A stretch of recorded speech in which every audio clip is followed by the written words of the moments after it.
सासूचे आणि नवऱ्याचे हाल होईल म्हणून माहेर नाकारणारी येसू, सासरा वाकडं बोलून बायकोच्या जिंज्या धरतो म्हणून कुऱ्हाड घेऊन सासऱ्याच्या अंगावर उठणारा जावई शिवा, त्या जावयाच्या आयुष्याची व लेकीच्या सुखी संसाराची धुळधाण करणारा माथे फिरू हेकट बाप एमाजी, म्हाताऱ्या सासूची काळजी व नवऱ्याला दिलेले वचन सांभाळताना निरागस येसूच्या आयुष्याची होणारी ससय होलपट, तरीही माहेरहून सासरला सतत पळून येणारी जगावेगळी येसू.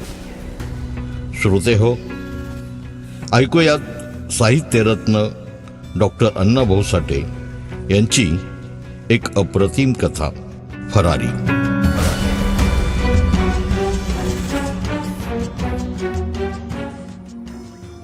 गगनाचा कडा सोडून सूर्य मावळतीकडे उतरला होता. त्याची अनंत किरणं मालवाडीवर वर्षत होती. वारणेच्या काठावर वसलेली मालवाडी शांत भासत होती. घरांच्या सावल्या पूर्वेकडे पसरून नदीत बुडत होत्या. शिवारात गेलेली माणसं गावात येत होती, त्यामुळे त्या 500 घरात चैतन्य येत होतं. गावच्या पूर्वेला 2 घराचा महारवाडा आणि 1 घर असलेला मांगवाडा आपलं दुबळं अस्तित्व कसं तरी प्रस्थापित करीत होता. महारांच्या घराला लागूनच शिवामांगाचं घर होतं. उसाचा पाला बेडक्यांनी डोक्यावर घेऊन त्या घराला घराचा आकार दिला होता. कुडातून शिरणारा वारा शिवाच्या चुलीत शिरून जाळ डोकंच फिरवित होता आणि शिवाची म्हातारी आई चिमाबाई त्या अवखळ जाळावर काबू करत बसली होती. शिवाची बायको येसूबाई गीत गाऊन दळत होती. शिवा रानातून येऊन दारात बसून गीत ऐकत होता. शिवाच्या आपल्या येसूवर भारी जीव होता. शिवाचं वय आता 27 वर्षाचं होतं. अंगापिंडानं तो घनगंभीर होता. मालवाडीचा राखणदार होता. त्यानं राखणदारीसाठी लागणारं बळही राखून ठेवलं होतं. तो रंगानं, रूपानं आणि करणीनं गावाला प्यारा होता. शिवाबद्दल गावाला अभिमान वाटत होता. शिवाप्रमाणेच त्याची बायकोही देखणी होती. ती गावातील आयाबायांना हवी हवीशी वाटत होती. येसूनं पूर्वजन्मी काहीतरी पाप केलं असावं म्हणून ती मांगाच्या जन्मी आली, नाहीतर ती वाण्या बामणात खपली असती. असं येसूला पाहून कित्येक बाया आपापसात म्हणत नी येसूशी आपुलकीनं वागत. येसूच्या लग्नाला आता वर्ष होत आलं. ती माहेरी गेली नव्हती. लग्नानंतर नवरा, सासू आणि सुंदर मालवाडी यात ती रमली होती. तिला माहेरची सय होत नव्हती. आपण माहेरी गेल्यानं सासूचे व नवऱ्याचे हाल होईल म्हणून तिने स्वतःच माहेरी जाण्याचे टाळले होते. तिचा बाप एमामांग कित्येक खेपा घालून दमला होता, परंतु येसूनच त्याला रिकामा पाठवला होता. येसूचं नि शिवाचं वागणं एमाजीला पसंत नव्हतं. तो चिडला होता. एकिरीवर आला होता. 8 दिवसाला सांगावा धाडीत होता. मध्येच एखादा सण गाठून येत होता, पण दरवेळी येसूस टाळाटाळ करीत होती. ती एक दिवस शिवाला सोडून कुठेही जाणं पसंत करत नव्हती. तिचा तो मोडका संसार सुखात होता. राम राम राम राम. कडूस पडता पडता यमाजी आला आणि लांब चूर काढीत त्यानं शिवाला रामराम ठोकला. शिवा चपापला. त्याने निरखून पाहिलं. धिप्पाड एमाजी येऊन त्याच्या पुढं उभा होता. डोक्याला भलं मोठं पागुटं, खांद्यावर घोंगडं घेतलं होतं. फक्त एक लंगोटी लावली होती, नाही तर तो संपूर्ण नागवा होता. त्याचा रंग गडद काळा होता. पुढे आलेले शुभ्रदात त्याच्या रुंद चेहऱ्याची उग्रता वाढवत होते. त्याचे टपोरे डोळे, दाट भुवया, कानापर्यंत सणसणीत मिशा, त्यामुळे यमाजी हा प्रत्यक्ष यमासारखाच वाटत होता. अशा या भयाण माणसापोटी येसूबाईसारखी देखणी पोरगी जन्मली तरी कशी याचं लोकांना कोडं पडलं होतं. कसं काय, बरं आहे ना? शिवा घाबरून म्हणाला. त्याकडे लक्ष न देता स्वतःचं घोंगडं अंथरून यमाजीनं बैठक मारली. खांद्यावरची पडशी खाली ठेवीत तो चिडक्या स्वरात म्हणाला, कशी काय हाय आमची येसाबाई? बरी आहे की, शिवा म्हणाला आणि बाप आल्याची चाहूल लागून येसाबाई बाहेर आली. पाण्याचा तांब्या बापा हाती देऊन तिनं भावंडाची आईची खुशाली विचारली. आई, पोरं, निसमधी माणसं. बरी आहे ती, येमाजी म्हणाला आणि पडशीतून चिलीम काढून तो पायाच्या अंगठ्याजवळ धरून तंबाखू तळहातात चोळू लागला. मग त्यानं गारगोटीवर पोलादाची कांडी मारून विस्तू केला आणि चिलीम उडू लागला. धूर सोडीत तो म्हणाला, हां, पोरीला 4 दिवस नेहमी म्हणून आलो या. पोरांनी दोसरा काढलाय. 12 महिनं झालं. लई सतावते ती. ते खरं आहे, पण त्याला मध्येच अडवून यमाजी कडाडला. ते खरं असू द्या नाहीतर खोटं, मी पोरीला नेणार. माय माहेरच्या वाटा कुडत नसत्यात. जेव्हा यावं तेव्हा आपलं तुमचं ते खरं आहे, पण हे चालूच आहे. मामा ऐकून तरी घ्या, शिवा कणत म्हणाला. तुम्ही आमची अडचण बघा की. येसू गेल्यावर आमासनी भाकरी कशी मिळणार? कोण दळणार? आई हे अशी. मग ही अडचण कवा संपायची? यमा गुरकला. मग तुम्हीच सांगा, शिवानं उलट प्रश्न केला. मग तुम्ही दोघं बी चला, यमा बिथरला. मग आईचं काय करू? शिवानं प्रश्न केला. तसा यमाजी चिडला. त्या भयंकर दाट भुवया चवडीत म्हणाला, पाहुणं नीट बोला.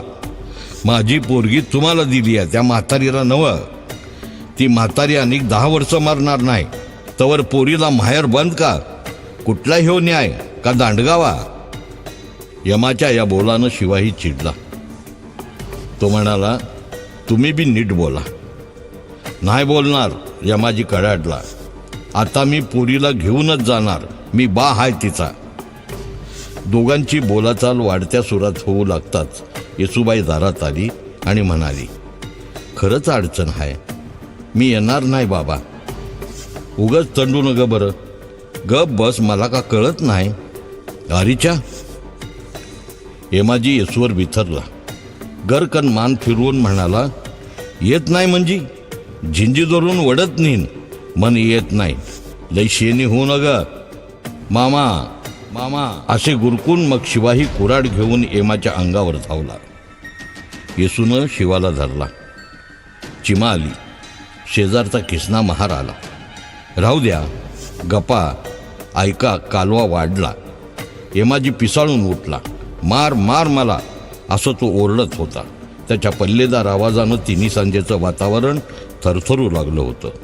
त्याला शांत करता करता येसूला धाप लागली. मग तो उशिरानं शांत झाला आणि आपलं घोंगडं झटकून काठी घेऊन म्हणाला, कुऱ्हाड घेऊन शान माझ्या अंगावर आलाच, पण मी तुला ह्याचा जबाब देईन, तरच बापाचं नाव सांगेन. आणि जीवात जीव हाय तवर मी येशीला ह्या घरात नांदू देणार नाही. बस राखण करत. असं म्हणून येमाजी एकदम चालू लागला. करवंदीच्या भयानक जाळीत काळा बेबिव्या वाघ शिरावा तसा येमाजी त्वेषानं अंधारात शिरून नाहीसा झाला. पाहुणा आला आणि गेला. एक परी बरंही झालं आणि वाईटही झालं. त्या विचारानं शिवाचं डोकं बधीर झालं होतं. सासरा आला आणि डोसक्याला ताप देऊन गेला म्हणून तो मनातल्या मनात चरफडत बसला होता आणि त्याच्या डोकीवर अंधाराचं थर दाट होत होतं. रातकिडे चिरचिरून ठाव फोडत होते. येमाजी जाताच शिवाच्या दारातील गडबड शांत झाली. येसू, चिमा घरात गेल्या आणि शिवा दारात बसून झाल्या प्रकाराचा विचार करू लागला. उशीरपर्यंत एकटाच तो दारात बसला. त्याचं मन धगधगत होतं. थोड्या वेळानं पुन्हा चिमा दारात आली.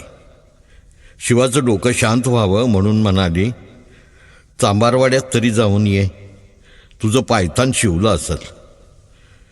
शिवानं 4 महिन्यापूर्वी पायाचं माप आणि 2 रुपये इसारत दिली होती, परंतु धोंडी चांबार पायतान देत नव्हता. शिवा विचार करीत होता. 4 महिन्यापूर्वी त्यानं आपल्या पायाचं माप दिलं होतं, पण धोंडी चांबार त्याला पायतान शिवून देत नव्हता. शिवाला एकाएकी धोंडी चांबाराची आठवण झाली आणि राग आला. तो हातात काठी घेऊन चांबारवाड्याकडे उठून निघाला.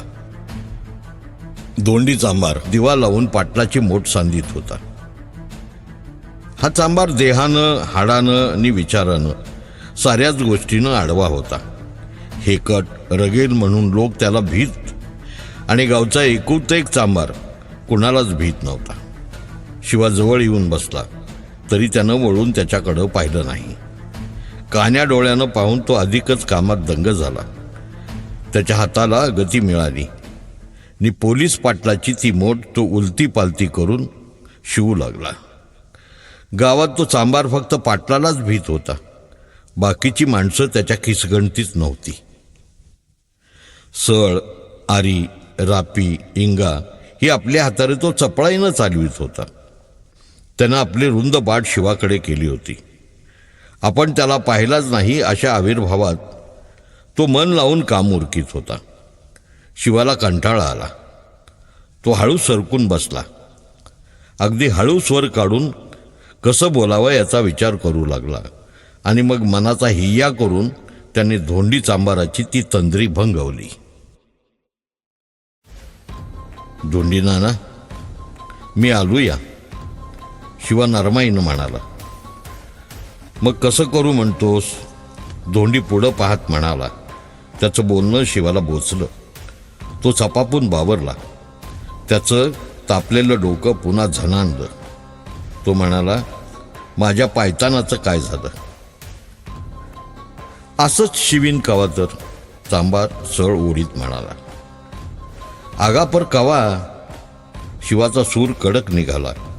तसा धोंडी गरकन फिरून गुरकला. मी कुणालाच येळ व कूत सांगित नसतो. येळ व कूत बाळू भटाच्या पंचांगात आहे, हात नाही. पर महिनं 4 झालं की, शिवा बोलला. झालं असत्याल. धोंडीनं डिरकी फोडली. दिस येत्यात नि जात्यात, ते काय घर बांधून राहत नसत्यात. नाना आडवं बोलू नग. शिवा वैतागला. माझं पायतान कवा देतो ते सांग. तेवढंच मला सांगता येत नाही. चांभारानं उजव्या हातानं कुडबुड वाजवलं. मग माझं 2 रुपये देऊन टाक. शिवा म्हणाला, इसारतीचे पैसे दे, मी परत येणार नाही. नाही देत जा गुमान. धोंडी चांभार इसारतीचं 2 रुपये परत मागताच भडकला. शिवावर डोळे वाटारून म्हणाला, मला काम करू दे, डोसकं फिरवू नगस. असं का? मग माझं पैसे दे. शिवा किंचित पुढं सरकला आणि चांभार चटकन उठून म्हणाला, शिव्या भडव्या, जातूस का लात घालू? घाल, ये. शिवा काठी घेऊन सरळ झाला आणि धोंडी त्याच्या अंगावर तावदारून आला. तसा शिवानं काठीचा दणका दिला. तडाख्यात धोंडीचं डोकं फुटलं. रक्ताची चिपडी उडाली आणि लगेच दुसरी काठी शिवानं हाणून चांभार जमीनदोस्त केला. त्याला सरळ होऊन अंगावर येऊच दिला नाही. तो डोळे झाकून त्याला चोपू लागला आणि मग शेवटी धोंडी चांभार रक्तगाळीत अंगणात आला. धावा धावा, मेलो धावा मेलो. धोंडीनं आरोळी ठोकून लगेच जोरदार बोंब ठोकली. क्षणात चांभारीने दारात आली. तिनेही बोंब ठोकली.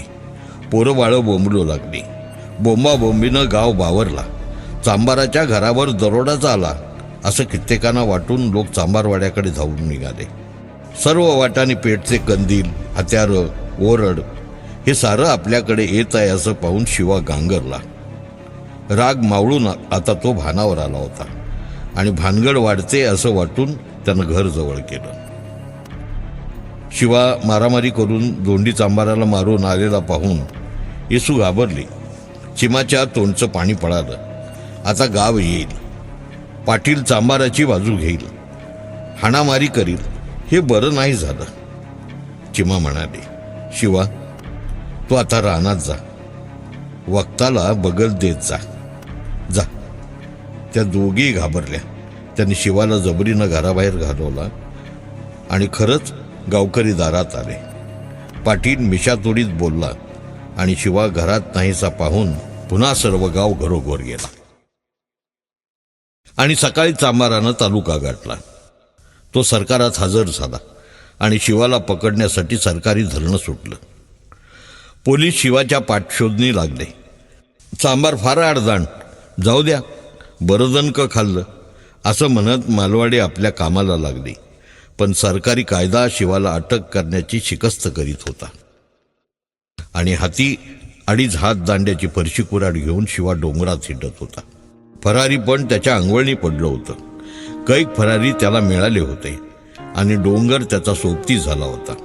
फासात अडकलेला वाघ प्रथम धडपडतो, पण ती त्याची धडपडच त्याला संपूर्ण जेरबंद करते आणि तो कायमचा अडकून पडतो. तद्वत शिवाचं झालं होतं. डोंगरात तो स्वतःच गुंतला होता. कैक गुन्हेगार त्याला सामील झाले होते आणि तो दिवसभर डोंगरात राहून रात्री त्या खोऱ्यात चोऱ्या करीत होते. मेलं मेंढरूळ आग्नीला भीत नाही या न्यायानं शिवाई हातपाय हलवित होता. जबरी, दणकट, उदार, निर्भय अशी कितीतरी माणसं घेऊन तो त्या भागात संचार करीत होता. सर्वत्र शिवाचा बोलबाला होता. शिवा रात्री हळूच मालवडीत येत होता. आईला आणि येसूला भेटत होता. पुढं काय करायचं याचा विचार करीत होता. तो जेव्हा येत होता तेव्हा येसूचं मन आनंदानं नाचत होतं. ती रात्र येसू भाग्याची मानित होती. आपला नवरा फरारी आहे हे तिला जाणवतच नव्हतं. पुन्हा शिवा पहाटे डोंगरात जाई. रोज दरोडे पडत, कैक टकुरी फुटत. मी म्हणणारे दांडगीसर हांबकुटी आले होते. त्या सर्वावर शिवानं खंडणी बसवली होती. सांगेल ती रक्कम, मागेल ती रक्कम लोक त्याला आणून देत आणि विरोध करील त्याची दिवसा धुळधाण होई. शिवाचा हा व्याप ऐकूनच धोंडी चांबार गारटला होता. आपल्यामुळं शिवा फरारी झाला. जर तो आपल्याकडं आला तर या विचारानं त्याचं धाबोदाण आणलं. त्याने एके दिवशी तालुक्याला जाऊन आपला खटला काढून घेतला. पण एका खटल्यानं काय होणार होतं? शिवानं अनेक गुन्हे करून आपल्या हातानं डोंगर रचला होता, परंतु शिवानं मालवंडीला हात घातला नव्हता. मध्येच एक चमत्कार घडला होता. कित्येक गवंडी सुतार शिवाचं घर बांधित होते. वडार दगड आणून टाकीत होते. आपोआप काम सुरू होतं. तो प्रकार पाहून लोकांना अचंबा वाटला. रोज येऊन लोक पाहत होते आणि शिवाच्या घराच्या भिंतीवर चढत होत्या. येसूबाई निर्धास्त होती. चिमा आनंदात होती, पण येमाजी जळत होता. शिवा फरारी झाल्याचं ऐकताच त्यानं देवाला नारळ फोडला होता. आज ना उद्या तो अडकणार आणि आपली पोरगी मोकळी होणार, तिचा जीव सुटणार. शिवा लवकर पोलिसांना सापडावा म्हणून त्याचा जीव तुटत होता. आपल्या अंगावर कुऱ्हाड घेऊन येणाऱ्या जावयाचं वाटोळ लवकर व्हावं म्हणून तो देवाला नवस करीत होता. अधूनमधून येमाजी मालवंडीला येत होता. तो फार बदलला होता. माहेरी चालण्याचा तो येसूला आग्रह मुळीच करत नव्हता. उलट धीर धरण्याच्या 4 गोष्टी तो मुलीला सांगत होता आणि शिवा कसा कधी घरी येतो याची तो येसूकडून बातमी काढीत होता. नकळत येसूचं काळीत कुरतडीत होता. 6 महिन्यात शिवा सरकारला डोईजड झाला आणि सरकारनं शिवाला जिवंत अगर मृत हजर करील त्याला 2,000 रुपयाचं रोख इनाम जाहीर केलं. तसा येमाजी देहवान हरपला. तो तालुक्याला गेला आणि शिवाच्या अटकेला काय काय करायला हवं याची पोलिसांना खबर देऊन स्वतः त्यात सामील झाला. काट्यानं काटा काढावा या न्यायानं पोलिसांनी येमाजीची मदत घेऊन एके दिवशी शिवाच्या नव्या घराभोवती फास लावला. बंदुका रोखल्या आणि भयंकर वाघाला पकडावा तसा शिवाला कैद केला आणि रातोरात मुसक्या बांधून घेऊन गेले. शिवाला कैद होता चिमाची कंबर बसली. शिवा शिवा करून ती नाकांत मांडला. आता येसूवर तर आकाशच कोसळलं होतं. ती शिवासाठी वेडीपिशी झाली. एकदा भेटावं म्हणून ती साऱ्या गावच्या पायधरण्या करू लागली. मी बाई माणूस, सोबत चला असं तिनं साऱ्यांना विनवलं. पण उगीच आपल्याला मागं लचाण लागायला नको म्हणून जो तो अडचणी सांगू लागला. येमाजीनं तर मालवणीचं नावच टाकलं होतं. शेवटी किसना महाराला दया आली आणि तो तयार झाला. येसू किसनाला घेऊन तालुक्याला गेली आणि शिवाला भेटली. येसूला आनंद झाला. दुप्पट बळ आलं. ती रडत हसत पोटभर शिवाशी बोलली आणि येसूला पाहून शिवालाही हर्ष झाला. तो म्हणाला, येसू, मला मोठी सजा लागणार आहे. घर हाय, पैसा आहे ती. तू मी येई पतूर कडकाळ, माझी वाट बघ आणि आईला जप. जर मी काळ्या पाण्यावर गेलो तर आईची तोंडभेट होणार नाही. आता तूच तिचा शिवा करशील एवढं? हो हो. येसूनं हुंदका कंठात दाबून मान डोलवली नि थरथरत्या ओठानं कसं तरी म्हणाली, मी आत्यासनी सोडून कुठं जाणार नाही. तुम्ही कवा बी या, मी वाटकडं डोळं लावून बसन. बस एवढंच कर, शिवा म्हणाला. येसू, मला फाशी होणार नाही. मी कैद भोगून येईन. आईची आशा नाही, पण तुझ्यासाठीच मी येणार. तू जप. येसूला रडू कोसळलं. ती बोलली नाही. मग शिवानं किसनाचं पाय धरलं. नाना, उपकार कर. माझी म्हातारी आणि येसू हेसनी जप. मी वाघ आहे. मी येऊन तुझ्या उपकाराचा डोंगर परत करीन. बिनघोरी दिवस काढ. किसना त्याच्या पाठीवर थाप मारून म्हणाला, या 2 जीवाची फिकीर करू नग. शिवानं किसनाच्या पायावर डोकं ठेवलं आणि भेटीची वेळ संपली. शिवा निघाला तेव्हा तो हळूच म्हणाला, येसू, 2000साठी तुझ्या बापानं मला ह्या बेड्या दिल्या. आता तू जपून आस. आणि थोडे दिवस गेले. निकाल तारीख जवळ येत होती. येसूचं भवितव्य तराजूत होतं. किती शिक्षा लागणार हा प्रश्न तिला भेडसावीत होता. परंतु ती वेळ एकाएकी भरकन आली. त्या दिवशी येसू आणि चिमा जेवून बसल्या होत्या. अंथरुणाची तयारी करीत होत्या. तोच किसना महाराने येऊन खबर दिली. शिवाला 12 वर्षाचं काळं पाणी झालं. हे ऐकून येसूला दरदरून घाम सुटला. चिमानं अंग टाकलं. दोघींनी आक्रोश केला, पण उपाय काय? ती रात्र त्या दोघींनी रडून काढली आणि सकाळी उठून येसू दिवस मोजू लागली.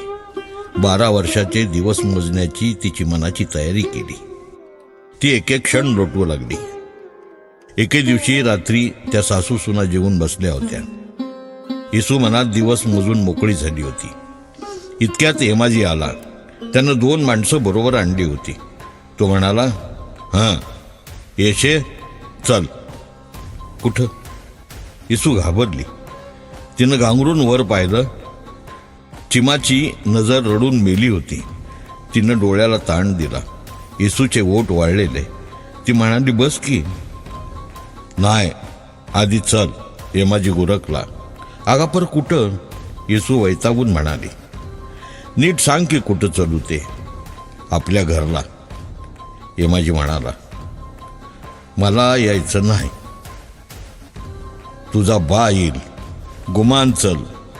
एमाजीनं मटकन येसूचा बुचडा खसकन हिसकून धरला आणि तो म्हणाला, ह्यो बघ, म्या तुझी झिपरी धरली.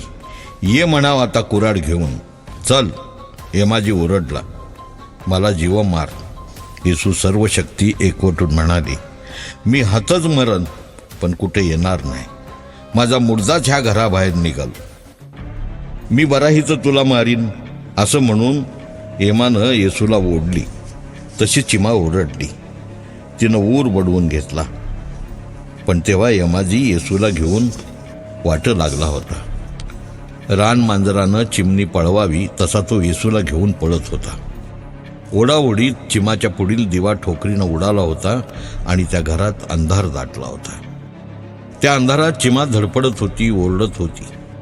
शेवटी तिनं बोंब ठोकली. ती बोंब ऐकून गावातला किसना महार आला. त्यानं गाव जमवला. पण एमाजी येसूला घेऊन गेला होता. चिमा भुई चापसीत होती. गावाला पेच पडला. आता या म्हातारीचं कसं होणार? त्याच्यावर गावानं विचार केला आणि हे म्हातारी जगवायची असं ठरलं. शिवासाठी रडून आंधळी झालेली चिमा येसूचं नाव घेऊन तळमळू लागली आणि शिवाकडे पाहून गाव तिला जपू लागला. गावातील आयावाया वाकडी वाट करून चिमाकडे येऊ लागल्या. ऊन भाकरी, लोणचं, खरडा, डांगर चिमाला देऊन शिवारात जाऊ लागल्या. किसना महारानं आपली 2 पोरं चिमाच्या तैनातीला नेमली. पाणी भाकरी याची तो काळजी घेऊ लागला. 8 दिवस गेले आणि 9व्या दिवशी येसू मालवाडीत परत आली. पुन्हा गावाला आश्चर्य वाटले. माहेरातून सासरी पळून येणारी ती येसू सर्वांना आगळी वाटली. साऱ्यांनी तिचं कौतुक केलं. आणि येसूनं आईच्या गळ्यात पडून दुःखी मुलीनं हंबरडा फोडावा तसा चिमाला मिठी मारून ठाव फोडला. चिमाचा आत्मा शांत झाला. रखरखीत चेहऱ्यावर पुन्हा एक हास्याची सुरकुती उमटली. परंतु 1 महिना गेला नाही, तोच यमाजीनं येऊन पुन्हा येसूला ओढून नेली आणि पुन्हा चिमा उघडी पडली. पुन्हा दुःखाचा सूर्य तिच्या डोकीवर बसला. पुन्हा ती येसू आणि शिवा यांची वाट पाहू लागली. आणि खरंच माया वेडी असते. 1 महिन्यात येसू परत पळून आली. पुन्हा चिमाच्या डोकीवर नितळ सावली आली. परंतु यमाजीला चैन नव्हती. त्याने एका रात्री येऊन चिमाचा आनंद ओरबडून नेला. येसू शिवाच्या कैदेचे दिवस मोजण्याऐवजी माहेरातून सासरी पळून येण्यात दिवस घालवित होती. तिचं जीवन वावटळीप्रमाणे भरकटत होतं. ती पळून येत होती आणि यमाजी तिला ओढून नेत होता. गरीब म्हणून कोणी दाद घेत नव्हता. त्यात ती बेवारशी होती आणि बापच तिला पळवित होता. मग कोण काय करणार? ती पळून दमली होती, पण शिवाला दिलेले वचन ती विसरली नव्हती. ती त्याची शेवटपर्यंत वाट पाहणार होती. आणि यमाजीही कंटाळला होता. 2 वर्षात तो बेजार झाला होता. येसूचा कायमचा बंदोबस्त करण्याचा त्याने बेत केला आणि कुसगावच्या पिऱ्या मांगाकडे गेला. त्याने येसू पिऱ्याला देऊन टाकली. प्रथम त्याचा होकार घेऊन मग त्यानं तिला येसूला पुन्हा पळवून नेली आणि तिला पिऱ्याला देऊन मोकळा झाला. आपल्या मानेवरचं ते शिवळ त्यानं पिऱ्याच्या मानेवर ठेवून हळूच अंग काढून घेतलं. येसूच्या दैवी माहेराऐवजी दुसरं सासर आलं आणि ती सासरपासून सासरी पळून येऊ लागली. तिच्या जन्माची नवी कुत्तर ओढ सुरू झाली. 1 वर्षात तिची दमछाक झाली. त्या भयंकर जीवनाचा तिला कंटाळा आला. तिनं सर्वस्व, तिचं मन, तारुण्य सारं सारं करपून राख झालं. तिच्या अब्रूचं कोळसं झालं.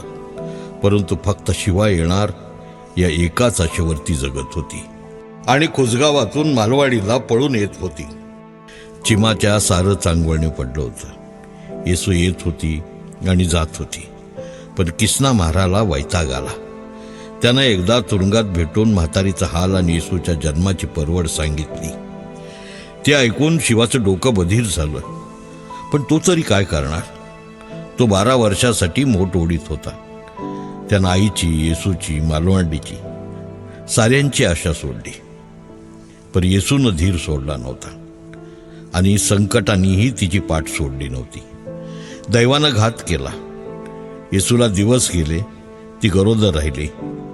मग मात्र तिने शिवा, चिमा, मालवाडी या सर्वांची आशा सोडली. दुसऱ्याचं बीज कुशीत घेऊन मालवाडीत जाणं तिला लज्जास्पद वाटलं. ती वेडी येसू मनात कढत तडफडत नव्या नवऱ्याच्या घरी नांदू लागली. स्थिर झाली. मग दगडासारखा यमाजी निर्धास्त झाला. पिऱ्या दरकला. परंतु चिमा येसूच्या येण्याचे दिवस मोजित होती. शिवाला 12 वर्ष लागणार होती, पण येसू येणार हे तिला माहीत होतं.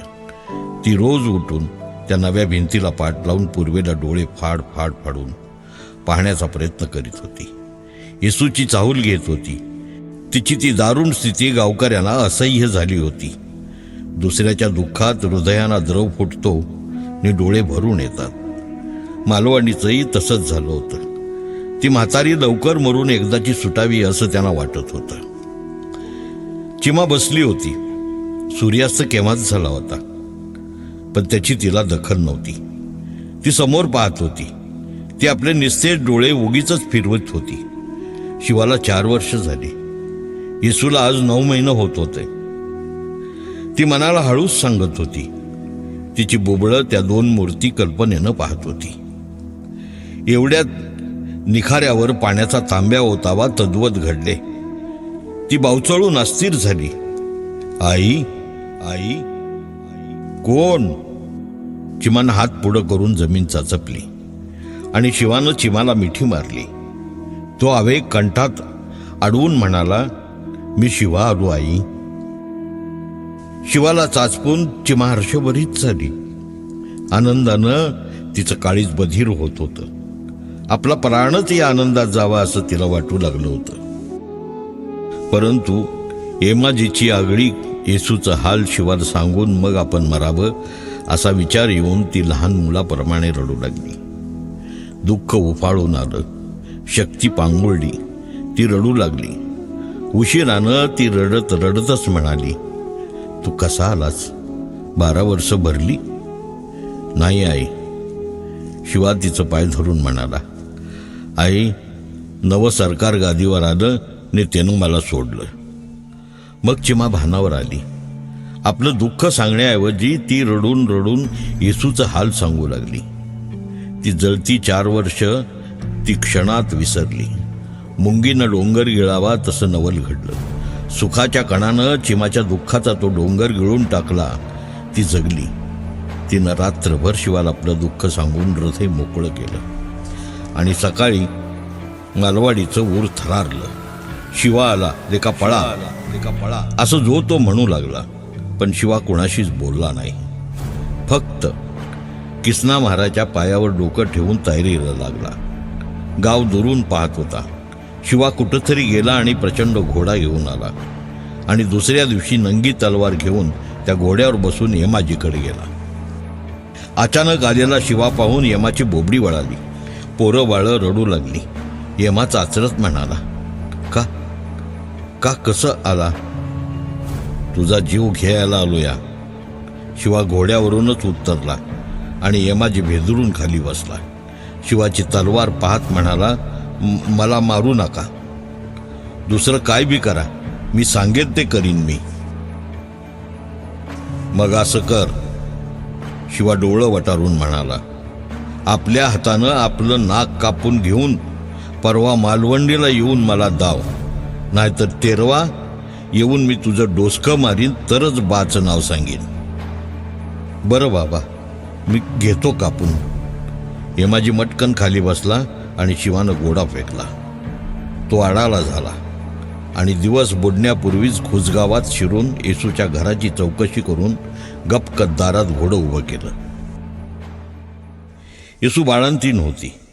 तिला आज 12 दिवस झाले होते. मुलाचं आज बारसं होतं. घरात बायांनी गर्दी केली होती. पिऱ्यानं पानसुपारी आणली होती.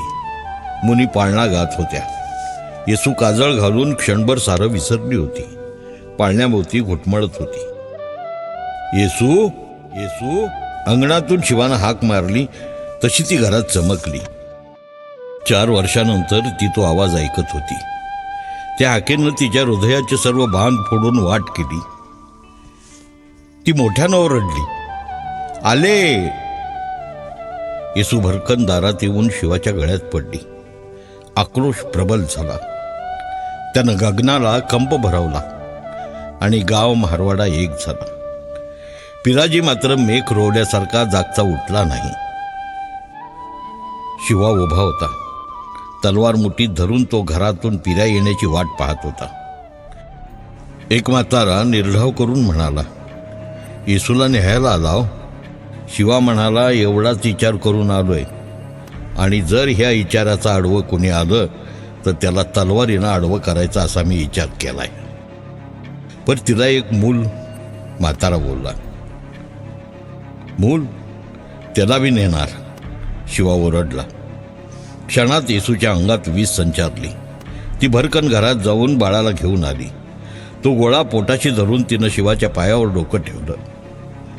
शिवाचं डोळं भरून वाहू लागलं. त्याचा कंठ भरून आला. येसू. शिवानं हाक मारली आणि त्याच्या पायावर ते बाळ ठेवून ती चटकन उठली आणि शिवानं गपकन त्याला उचलून तिच्या ओटीत घातलं.